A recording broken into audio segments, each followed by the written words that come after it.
I finally understand my mother. And she turns and walks away. And as you're walking away, I think Genevieve is there. You didn't notice her before, but Genevieve is there, and she turns and follows you. And she's like, fuck him.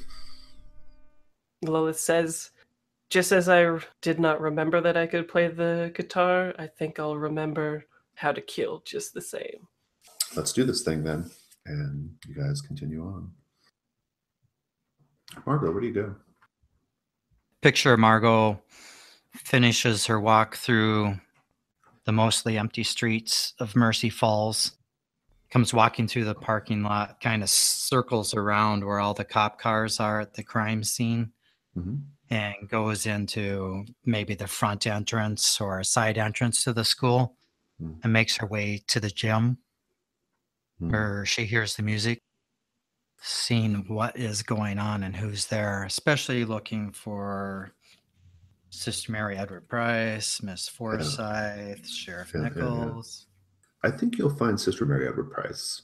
You know, she's just kind of standing off to the side, watching everything that's going on.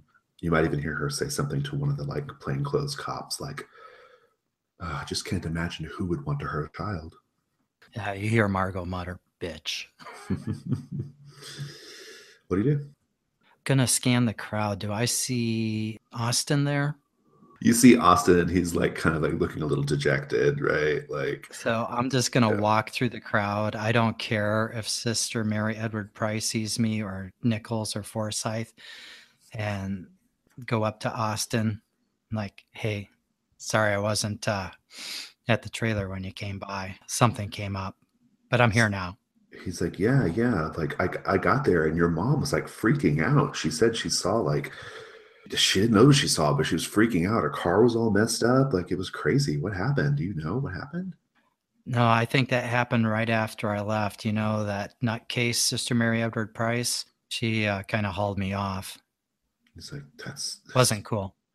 This is fucking nuts. I need to go smoke. Yeah. I totally could use a bowl myself. Let's go. He pulls out a baggie out of his, you know, it's the reason for the season. And I'll head off with him to go do that. Let's keep that going. So you're there, and, you know, you're smoking up with him, and he's like, this town is pretty fucked. 100%. You can't even guess how screwed up this town is, Austin. It's so fucked up. It just seems like everyone knows how fucked up it is, right? We're all looking at each other, but no one's saying anything. We just nod or you know, when you have a secret with someone, you look them in the eyes, and you know they have the same secret, but you can't say it, you can't talk about it, you know? It's everyone knows how fucked up this town is, but no one wants to do anything. No one wants to say anything, you know? I mean, then he turns and says, there are cops over there. There's a fucking crime scene across the parking lot. And we're just all in there still you know, bopping around the Christmas tree. It doesn't make any sense. No one here wants to deal with the truth. This whole town refuses to see the truth. It's this whole town is a lie, you know? Oh, I grab him and kiss him. He just pushed my button. They're very simpatico right now. Yeah. What's your sex move? Let's see. So when you have sex with someone, you establish a deep spiritual connection with them until either of you breaks that spirit connection by having sex with someone else. Add 1 to all rolls made to defend them. You can tell when that connection has been broken. Well, you've broken from Chad now, so that's probably good. Yeah, I won't miss the chatter. Right, yeah. You guys are behind the bleachers doing this thing. I'd like to know what evidence there is of your animalistic bestial instincts, your power, your ferocity. What do we see in the aftermath? You know, I think we described with Chad, you had claw marks on the headboard, right? Yeah, that kind of thing, right? Right afterwards, as Margot's like, I'm sorry about ripping up your jean jacket there. Right. I feel bad about that. Are you okay? I was just, it was about time that we finally got together. I mean, why have we been ignoring this all along? he's got the jacket off and it's all torn up and it's like all ripped up right to shreds. Yep. And he's looking It's at like it. shredded, not just like it ripped on a He's looking seam. at it. And he like looks at you wearing your Hounds of the Moon jacket, right? Yep. And he says, I guess you owe me a jacket, right? Sure. What the hell? I'll slip off the Hounds of the Moon jacket and Nice. put it onto him because in a way he's kind of like part of my pack now. He's got your pack, yeah. I also like the sort of gender flip here of like you putting a jacket on him because he's cold, right? It's a good scene. Lots of feels despite all this carnage. I think we see Margot climbing into the back seat of Sister Mary Edward Price's Cadillac. Good. Perfect. All right. And lurking. Both you are going to Thomas's. I think like basically the way this is gonna kind of look is you're gonna have to get past Thomas's goblins, right? Yeah. And I think maybe that's where your jury of fae, your gang, so to speak, come into play. Like they can kind of like engage those goblins while you go confront Thomas, right? Yeah. So I think like as you go up the hill, go up to Thomas's place, maybe you jump the fence, you and Genevieve jump the fence or whatever, and you're in this courtyard area that looks very much like I described when Jonah went through the backyard, right? All this sort of like strange plant life and the moonlight and all that kind of stuff, right? And the goblins come out. There are about half a dozen of them wearing their metal mesh suits, and you know what they're there to do, right? They begin to like kind of like move forward toward you, and you're gonna spin the string, I guess. One of the moves is it implies that the fae have like a feral manner and ferocity of a wolf and all that. So I think the movements that we see with the fae are all very kind of like vampire fighty. You know how it's like really quick and and ferocious and feline and that kind of stuff. They kind of like have like a weird like stilted way of moving, right? Like very marionette almost, right? The way they kind of like move through and I think Genevieve like throws her hand out to the side and basically just like a bright white portal tears open into time and space, and several more of like your faction of the Fae Court like come out, and they just like leap at those goblins and they just are doing their thing, right? So you'll be able to go in after. Jonah, you're pretty close behind. You might even see that fight taking place between the goblins and the Fae. What do you do? I'm in Thomas's car and I'm just gonna push on the gas and just like crash right into a group of these goblins. Yeah, nice. Through the gate and into like some of these goblins. Yeah, nice. I love it. Good. All right, let's keep going. Ellen, you're on the dance floor. Tony is like, I'm gonna go grab a drink real quick. Leaves you for a second. And Sister Mary Edward Price comes up to you and she says, it's nice to see you happy like this, Ellen. He's a really, really good looking boy. And? I just want you to know that, well, I hate to be the bearer of bad news, but I think you should know that this can't last. I think you should know that you're going to begin your cycle anew and you're going to be back into a pit of misery and despair. Ellen. And I reach out and I touch her shoulder because I'm taller than her. Right. And I say, I was going to say the same thing to you. She gets like a look on her face and she kind of and I'll back away from her. Yeah, she withdraws too. Yeah. We cut forward a little bit later. And Sister Mary Edward Price, as she comes up to the car door, she's on her cell phone, right? And so you can hear what she's saying on her cell phone, right, Marco? And she says, Catherine, don't worry. I have it all in hand. Everything is going to be just fine. Tonight was a gasp, a seizure, a spasm. Everything's going to go back to normal. And I don't know. I have no idea what Jacqueline has in that room, but we're going to get to the bottom of it and trust that I'm going to take care of it. This is what I do. You know this, Catherine. You wouldn't have called me in the first place. I don't think I need to remind you that I'm here cleaning up your mess, Catherine. And she says, ugh, and she just hangs up. And she opens the door and she sits down. What do you do? All right, so I want this to be a Lash Out Physically, but I'm going to do a bit of transformation as well, since we've established I can go partial. Yeah, sure. Yeah. But this time the partial is more tentacle than wolf. Mm-hmm. And I want them, assuming we'll see how the dice go, but I'm going to try to get a tentacle wrapped around her I want to keep your cool first, because I think she still has that wolf's bane hanging out from the mirror. Right. Yeah. You're probably on edge the whole time, right? So. Yep. Oh, this will be when my dice fail me. Oh, no. 10, 9. I think just being in proximity to the wolfsbane and not leaving the space, no matter what else happens, you're going to take some harm, but you'll otherwise get to act as you wish. So. That's totally fair. She's willing to... I think you'll probably take a 2 harm total. So. Yep, she's willing to take that physical hit to try to deal with Sister Mary Edward. So just before we get to a roll, what do you intend to do to her? Well, if I can pull this off, I want to get that tentacle around her throat. It goes between like the headrest posts. Nice, yeah. Yanks her head back, and I'm choking her out, and I'll be whispering in her ear, "You're done here. Truth is going to come out, and you're not going to stop it. And neither are Forsyth or Nichols." And she's just like, "We're taking this town back."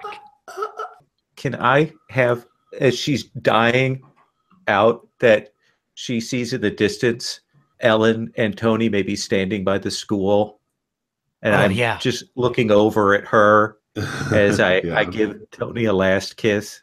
Yeah, that's good. Yeah, that's good. And then she dies. Nice.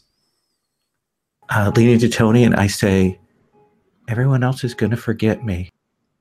You have to remember. And then I'm going to walk away. Nice. Lilith, the house is dark. There's moonlight coming in from the ceiling, which should not be possible. But it's dark, moonlight flooding in. You feel a crunch, crunch of grass beneath your feet as you step through the hall foyer. And that smell, that intense herbaceous smell, just fills you. And you hear his voice before you see him. I have to say, I am not very fond of this new look, Lilith. You're like a dog chasing a car. You wouldn't know what to do with it if you ever caught it. Have you come to create this pact? Have you come to be my bride?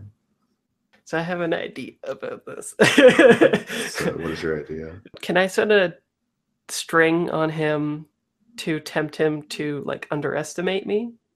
I think so. Yeah. Like you want to like, I think he naturally would anyway, right? He seems like he's always like, I'm the man. Yeah. I have to tell you what it would take for him to do it, though. The only way he's going to underestimate you is if once you reach his throne room, if you at least pretend to be yielding to him for a time, right? Pretend to be like submitting and going through with this. Mm-hmm. Meanwhile, Jonah, you smash your car through, you get out. I think a goblin like comes up towards you and like, or trying to get at you, but then a fae like kind of like, crashes into them, Where do you go, Jonah? I think that Jonah has on his stag mask, and I think he rips off the rest of his clothes. One of the fays that came to help Lilith got injured and is lying on the ground. I think he takes some of that fey blood and makes swirls on his body with it. And I think that maybe they like light up a different color, like purple or something. Nice. And yeah, he's going to go in following behind Lilith. Before you get to the threshold of the door, you hear soft footfalls on grass coming from, let's say, around the corner. And you hear a man's voice say, "No, no, no. That way is not for you." A person steps out. Out of character, it's Alistair, but you don't know that. This very pale, red-haired fae, no clothes. And he steps out and says, "No, no. That path is not your path." And he kind of like extends his hand and opens it toward you. He smells like when you were having sex with Rhodey and Tony in the forest, like that, and Dawn, I guess before Dawn died. That sort of like woodland smell, that intense, that moment, right? He smells like that moment. And it's very powerful. And I'm going to push on a work in progress and suggest that maybe you've been prepared for something too, and you just don't realize it. I think that it's like kind of quiet and it's very slow movement, but he like reaches out his hand to Alistair's hand. And as he's reaching out his hand, the purple is getting brighter. And I think like these little flowers start like growing out of his body and out of his antlers. And then the light just gets brighter and brighter until he touches the hand. And Alistair steps close to you, and unlike Thomas, like remember how Thomas always wanted to like dominate you? Thomas always wanted to like be the master. Thomas always wanted to be the king. You were just an object. Alistair doesn't behave that way at all. Alistair like pulls in close to you, and he actually like embraces you like really gently. Like you're taller than him. He even like puts his head like on your chest. And he says, "I've been watching you for a very, very long time." And I think we'll just cut that. And Thomas. Lilith, you step into Thomas's throne room, and it is like a dark woodland scene. Big, huge toadstools, big, nasty bullfrogs, dragonflies, lots of thick, viney bushes and trees. He's actually like in a tree. Like his throne is kind of like woven around him. His head and his shoulders and his hands, but like the tree roots and branches they're kind of like binding him there a little bit, right? Like he's one with it. And he says, "Approach me. Show how you are submitting to me. Show your obeisance, wife to be." I think she has a bunch of clothes on, and what she does is as she approaches, she does like the feline, lithe, ferocious movements of her kind, but also strips away the clothes as she goes through this forest. And she continues to do that, and I'm thinking it might be appropriate to do Unashamed and give him a string on me to try to turn him on to like make him even more pliable to what her plan is. Yeah. I'm into that. Go for it. Okay. So I add 3 to this on top of being hot +1, so +4. So you got a good shot here. yeah. 4 + 4 is 8. So 7 and 9, they can either give you a string or choose one of the reactions. I'll choose one of the reactions. He's going to give himself to you in the sense that he's going to like be completely vulnerable to you right now. He just like looks at you, and like as you're coming up, black tears begin rolling down his cheeks. And he says, "After centuries of pain and misery and strife, it's all going to end right now. Doesn't that sound wonderful, Lilith?" She smiles, and I think she has like some canine-looking teeth or incisors or something like that. And she says, I know exactly what you like, Thomas. And she like goes in for a kiss, but grips his neck and starts being like really, forceful about it in order to turn him on. But then it continues, and she wants to mirror the exact same scene of her own death with Jonah and crush the life from him. As she does that, she puts her mouth to his ear and says, only the female fae can come back from the dead. We're the only ones allowed to give life. And she doesn't know if it's true, but she's just trying to terrify him. Yeah. And then she just wants to choke him out and like snap his neck and toss him aside. Nice. Done. Let's just do a quick epilogue. I would just like a little denouement for each character. Whoever wants to go first. I think Ellen's parents come home and we see them going about their daily business, and they don't notice that Ellen's not there anymore.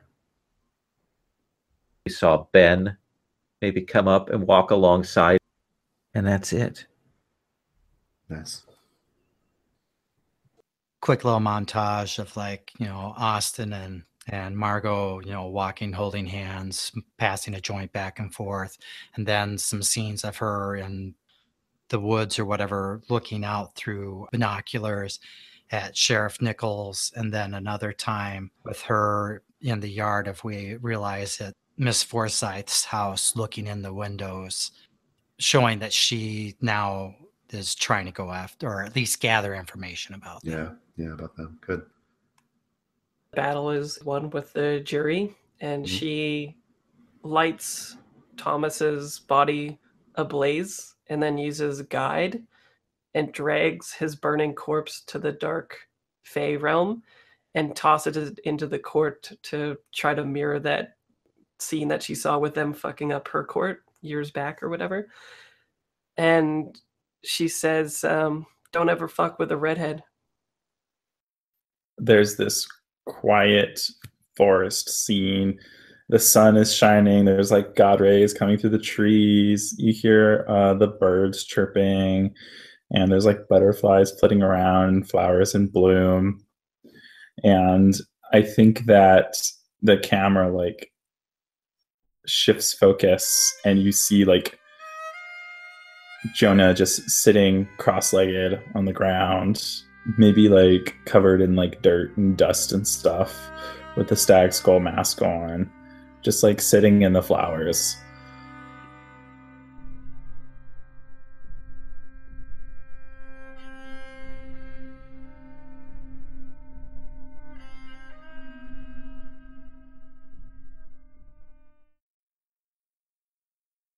Getting pretty tough and intense up in Mercy Falls. Mm-hmm. Things don't stay normal for long. Yeah. So I still think it would be really cool for us to cross paths somehow. I don't know Sure. how it's going to happen anytime soon, because maybe when you're not dark yourself, I'll come by. when I'm not. yeah. I'll just avoid you until then. It's even easier. You're right. Yeah, that's true. Yeah, Ben will be less flustered, maybe. Because Ben got told, what was it? The meetup place was fuck off, I think that Jonah gave him last time for the posse to go together. Yeah, that was pretty hilarious. But poor Ben. Yeah. If you accept Tony's move, then you get your move yourself. Can you cut to Frasier and give me just a minute? Okay. Yeah, cut okay. back. Margot often feels like the only normal person in this whole goddamn group. I just want to throw that out there. Ellen's having quite an emotional day. This is what it's like when people pay attention to you, Ellen. This is what you've always I don't want wanted. this anymore. And Jonah sure went in there and fucked shit up. That was good. Oh my God. Just stomped over everything. Yep. It's amazing how much dynamics changed in just a few minutes there. So who is Ellen going with now, Lowell? Tony, right? Okay, she's going with Tony. Yeah. Way to fall on your sword there, Ellen. And Rough days. Sarah's going with Rhodey. This is what he said. Listening to Mercy Falls app, like, do I say like a lot? It feels like every other word, especially when I am like excited. And then Slackbot was like, I don't know, let's ask Fraser for his opinion first. Who did that? Who programmed all those Mercy Falls Slackbot responses? I don't know who did that. And then he was like, oh man, that is so perfect. Jonah, who are you going with? Chaos. Miss Forsyth. This is all going downhill so fast. At least Jonah's getting a lot of experience. We and need to learning hurry a up lot. and get to Yule Ball before it gets any worse. No, the text. For people watching the video, her milkshakes bring all the wolves to the yard. Tony's dirty talk is like, let me tell you about my paintings. I thought it was etchings. Just another failed gaze in the abyss. Man, I would watch the hell out of this show. It's so weird because Jonah went in there planning to fuck shit up and instead was like, oh no, enjoy it. Having Van Dyne in your lap. Life's short. You know what? You should enjoy it. Oh, poor Ben. Poor Ben. I know. I feel so bad for the poor guy. Yeah. I mean, he makes a tray bake one day, and the next he's just dead. Hello, listeners. We hope you're enjoying Monsterhearts Memories of Mercy Falls. As it turns out, there are a number of costs associated with producing pocket-sized play, including various hosting fees, online services like Dropbox, and editing. You can help defray those costs by supporting the Gauntlet on Patreon.